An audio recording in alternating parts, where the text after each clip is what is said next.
According to this movie, when you take on the responsibility, great power will come. Well, according to me, when you take on this movie, great disappointment will come. The following is a world-class Bullshitters exclusive.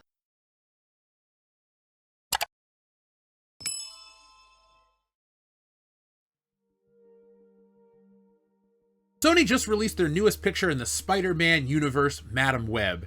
And boy, is it something. Madam Webb is about a woman who can see the future and is tasked to protect 3 young girls from a madman dressed as Spider-Man who want to kill him because he saw in the future that they're responsible for his death. Yeah, it sounds as stupid as it is because, well, Madam Webb is a terrible film. So let me tell you a little bit about Madam Webb before you make up your own mind. So the story starts out in the Peruvian jungles in 1973, where we meet a young woman who's pregnant, and she's a researcher. She's out there trying to find a rare spider, but it's not revealed exactly why. We learn that this spider is incredibly rare and valuable because it has healing powers, mystical powers. It can connect these spider people to these wonderful ancient powers. And so, as this pregnant researcher discovers the spider, she's shot in the stomach by this man. And the man runs off with the spider, and before you know it, before the woman can even die, these spider-like creatures descend from the treetops. They kind of look like Spider-Man and Venom had a baby, mix a little bit of Carnage in there, and they save this woman. Before you know it, she's given birth, they save the baby, she dies, and that baby goes on to be Madam Webb. Now, the future jumps to the year 2003, and if you're like me, you remember 2003. So this is a great trip down memory lane with very little to tell you it's the past. Look, folks, the way they tell you it's 2003 in this movie is they show you old Pepsi cans, they play you old music, and that's about it. The people dress in the most obnoxious stereotypes of the time. I did find it funny, though, that in their desire to make it feel like it's the past, there's a few anachronisms. For example, this movie takes place in 2003, yet for some reason, the guy on the subway train is rocking a PSP, which wouldn't be released for 2 more years. So, Sony, way to fail on your own product placement. So the movie shows Dakota Johnson. I can't remember her first name. Is it Cassandra Webb? Cassie Webb? We'll call her Cassie Webb. So we follow her. She is a paramedic in New York City, and she has a sidekick. His name is Ben. Yes, Uncle Ben Parker. Yeah, Uncle Ben, played by Adam Scott in this movie, is Cassandra Webb's sidekick. And we discover that Uncle Ben, or just as he's known as Ben in this movie, he has a sister-in-law who's pregnant with her son. We don't know the kid's name. There's a whole plot point about this kid being born, but we don't learn about this Parker child until later into the movie, if at all. So anyway, we learn that Dakota Johnson has the power of foresight. She can see into the future. And so she's able to see little things happen, and that's where the biggest problem in this movie is. This movie is essentially Final Destination. If you like Final Destination, you're gonna like Final Destination, because Madam Webb cuts out all the good shit that you like from Final Destination. The gore, the blood, the violence, the over-the-top deaths. This is just 4 women standing around looking pensively at each other as they're worried that this dude is gonna come find them. That's the whole plot of the movie. So long story short, to get this thing going, the story of Madam Webb is this. She has the powers, and this guy, who also has the mystical powers of the spider, he wants these 3 young girls dead because he has a vision that in the future, they're going to kill him. So he has this woman, is essentially his man in the chair, and she's got a big computer set up with screens and everything, and it's all typed in, hacked into the city's cameras. This is essentially that scene at the end of Dark Knight where Batman has everything hooked into the Bat computer, and all Lucius Fox has to do is type in his name. It's like that, but shitty, because it comes from Sony. So anyway, this man wants to hunt these women down. And so we start to see Cassandra Webb have a couple future premonitions. Her boss, played by Mike Epps, is going to be in a car wreck, and she tries to stop it, but she doesn't, and he dies. She gets blood on her hands. That's where these visions have been coming from.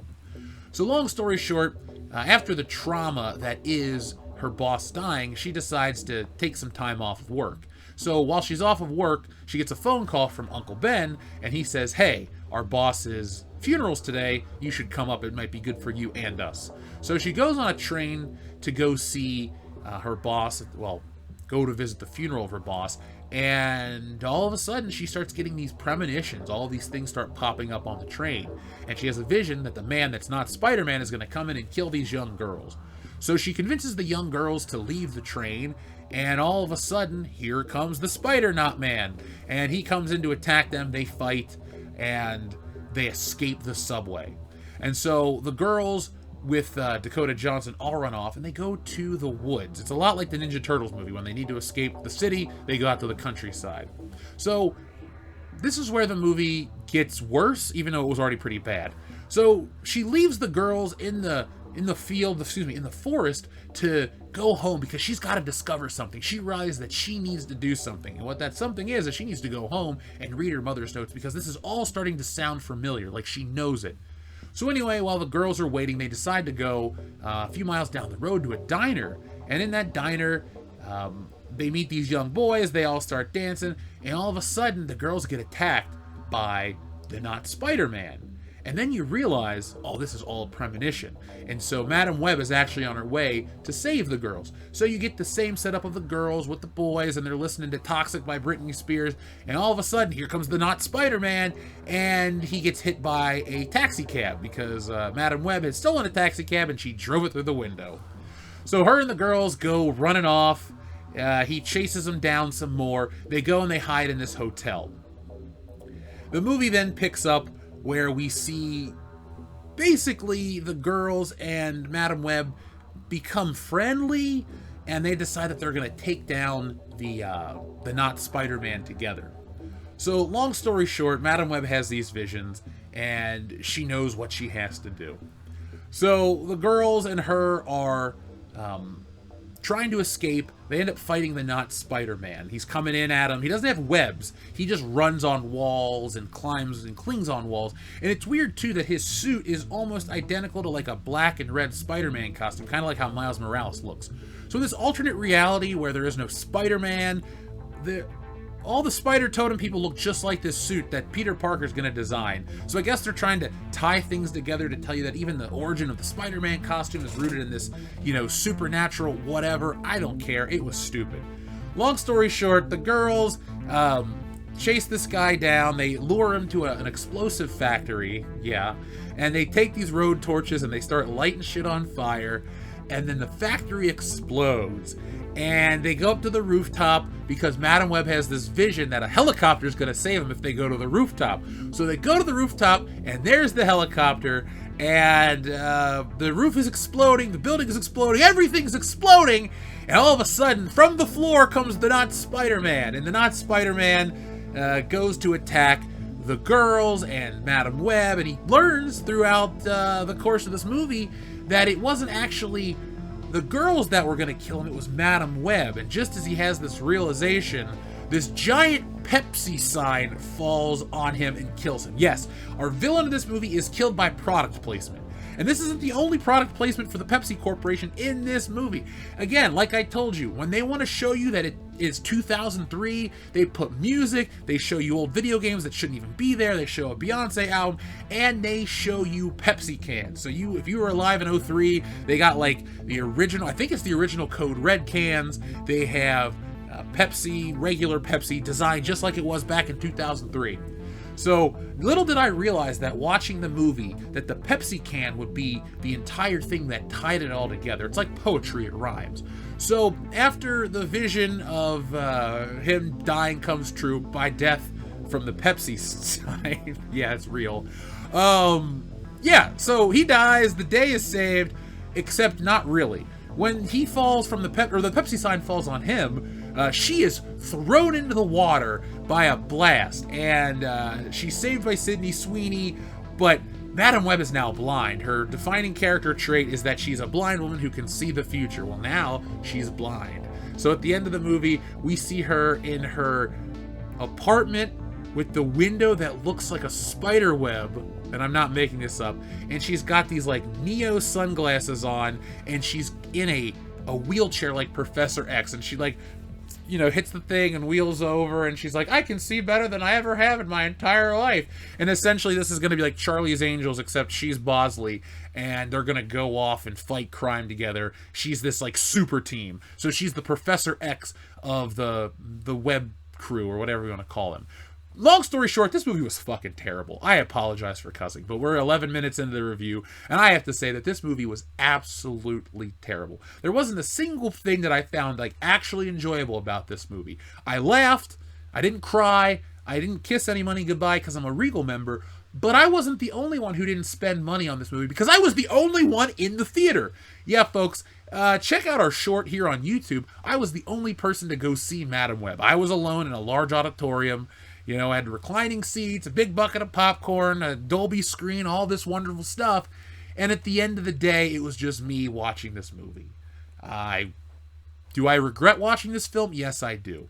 Now let's talk about this in comparison to the other Sony Marvel films. This is bad. Now, I didn't watch Morbius, so I can't comment on it, but it's like, you got the Raimi Spider-Man trilogy and Venom, the Mark Webb duology.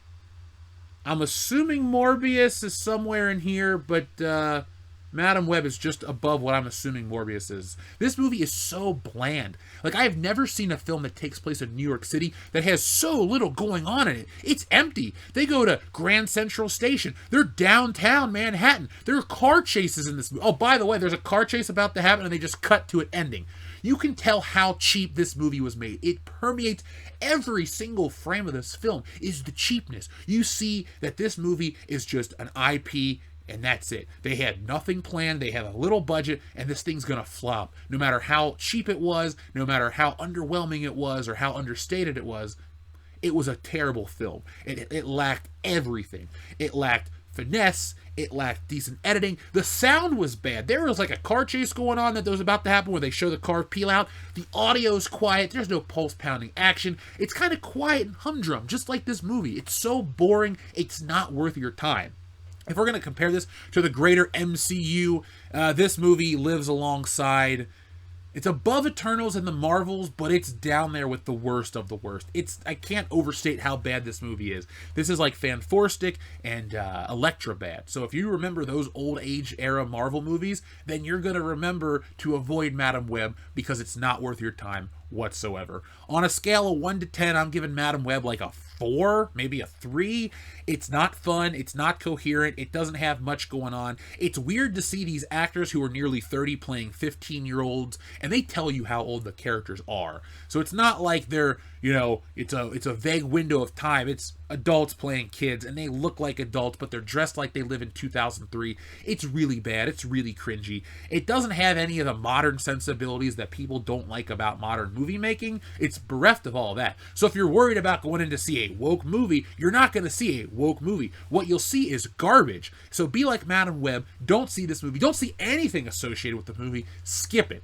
That's all I got to say about that. If you're a Spider-Man fan, it's not worth it. I'm a longtime Spider-Man fan. As you can see, I got a huge pop culture collection behind me, and up at the top is a lot of Spider-Man stuff, and nothing could save this turkey for me. So like I said, 3 out of 10, that's all I got to say about the film. But folks, hopefully you enjoyed this new setup for a movie review. The movie's out today, and here we are with a live review. So welcome to the new design of WCBS.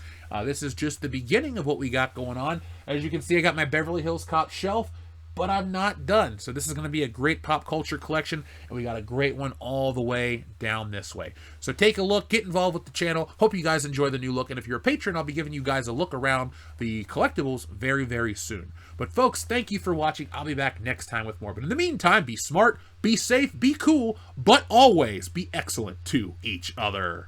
Stealing Solo asks the greatest what-if question of all time. What if a group of disgruntled Star Wars fans kidnap Harrison Ford and force him to remake Star Wars in their basement? That, and a whole lot more, is answered in Stealing Solo, a Captain's Parody. Stealing Solo has been called Laugh Out Loud Funny and the greatest Star Wars parody since Spaceballs, and it's available now for a limited time only. Go to stealingsolo.com, which is powered by Shopify, so you get the reward-winning safety and security, and get yourselves a copy today. Once we sell through this limited backstock, I'm going back to the drawing board to bring you the sequel, which parodies Luke Skywalker's fall from grace, and finally the closing chapter, which I can't wait to get to, Frankenfisher, the Bride of Solo. And yes, it's exactly what you think it is. So folks, the only way to get that is go to stealingsolo.com right now, get yourselves a copy, and enjoy the greatest Star Wars parody since Spaceballs.